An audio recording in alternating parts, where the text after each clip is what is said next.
দেশনেত্রী বেগম খালেদা জিয়া, বিএনপির ভারপ্রাপ্ত চেয়ারম্যান দেশনায়ক তারেক রহমান, কালিয়াতীর সাংগঠনিক অভিভাবক জননেতা জনাব বেনজির আহমেদ টিটু ভাইয়ের পক্ষ থেকে শুভেচ্ছা এবং অভিনন্দন জানিয়ে আমি দু একটি কথা বলি, আমি আমার বক্তব্য শেষ করব। প্রিয় নেতৃবৃন্দ, বক্তব্য রাখবো না, নেতা বক্তব্য রাখবেন। শুধু একটি কথা বলতে চাই, বিগত 17টি বছর আমরা ভোটের অধিকারের জন্য আন্দোলন সংগ্রাম করেছি।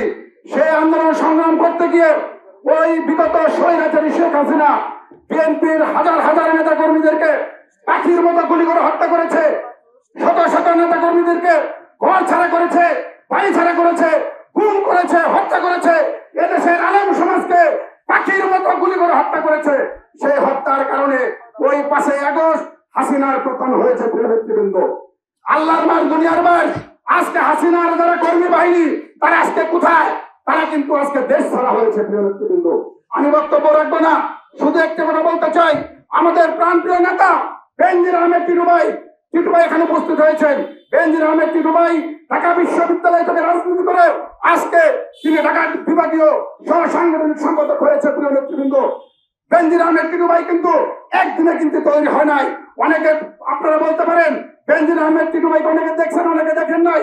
আজকে দেখেন যার নেতৃত্বে কালিয়াতীতে আজকে দিশাহারা বিএনপিকে ঐক্যবদ্ধ করেছে। আমরা রাজপথে আন্দোলন করেছি। প্রিয় নেতৃবৃন্দ, আগামী দিনে আগামী জাতীয় যে সংসদ নির্বাচন হবে, সেই নির্বাচনে বেনজির আহমেদ টিটু ভাই তালিম শীষ প্রতীক নির্বাচন করবে। আপনারা ঐক্যবদ্ধ ভাবে, বিশেষ করে ভুক্তার মানুষ ঐক্যবদ্ধ ভাবে তাদের শীষের পক্ষে, বেনজির আহমেদ টিটু ভাইয়ের পক্ষে আপনারা ভোট দিবেন।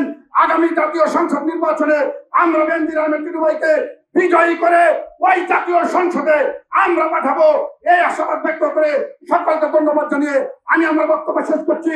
খোদা হাফেজ। বাংলাদেশ জিন্দাবাদ, বাংলাদেশ জাতীয়তাবাদী যুবদল জিন্দাবাদ, শহীদ রাষ্ট্রপতি জিয়া রহমানের হোক, দেশনেত্রী বেগম খালেদা জিয়া জিন্দাবাদ, নতুন প্রজন্মের অহংকার তারেক রহমান জিন্দাবাদ, কালিয়াতীর সাংগঠনিক অভিভাবক জননেতা জনাব বেনজির আহমেদ টিটু ভাই জিন্দাবাদ। সকলকে ধন্যবাদ। আসসালামু আলাইকুম। মিশন 90 সংবাদের পিছনে নয়, ভিতরে ছুটি।